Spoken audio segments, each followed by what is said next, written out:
Hello, my name is Gloria Vandekamp, and I'm the author of the book Serving with Eyes Wide Open. I wrote this book to give you more information about short-term missions, to give you some reasons behind why people might join them, and to possibly change your view on them.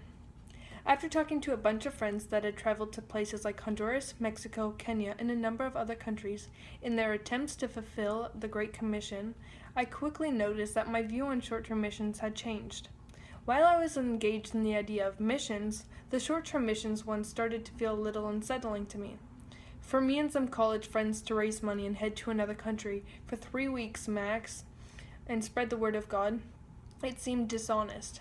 If I was going to a new country to spread the word of God, my first interest wouldn't be in spreading the gospel. It would be to explore the new place. In a sense, it would be a glorified vacation.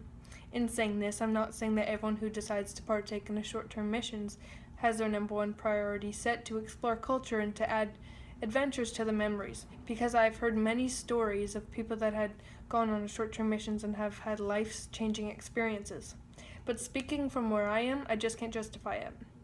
This is why I decided to write my book, Serving with Eyes Wide Open.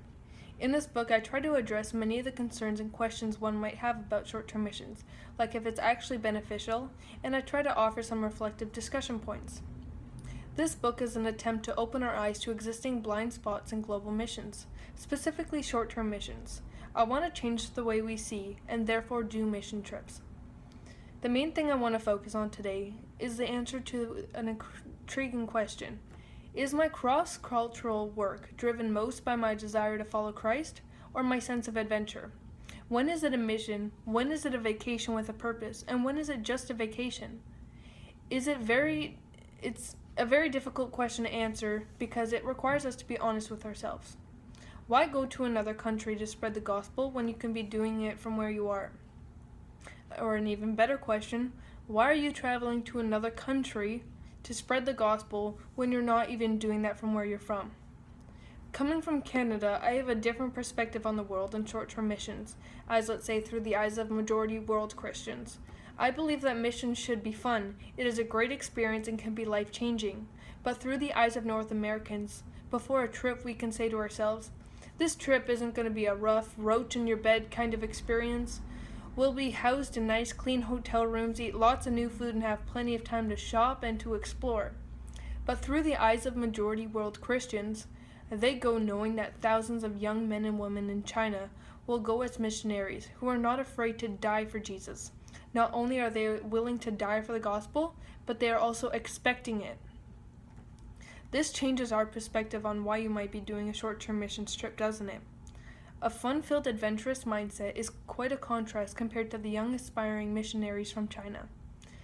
A spirit of adventure and a desire to explore a new place isn't bad at all, but they can bring new worldviews to the table.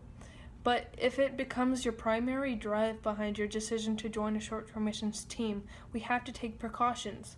If adventure is what you're looking for, go ahead, have fun, explore new places, cultures, and people. Soak it all in and experience as much as you can. Just don't put mission trips label on it and ask for donations. Be missional in everything you do. Be looking for ways to call people to follow Jesus. In the final chapter, I offer 10 starting points for doing short-term missions work with cultural intelligence, which include that God's a lot bigger than your short-term missions trip, realizing that actions speak much louder than words, and seeking to understand. For all 10 points, please be sure to pick up a copy of my book. Thanks for listening.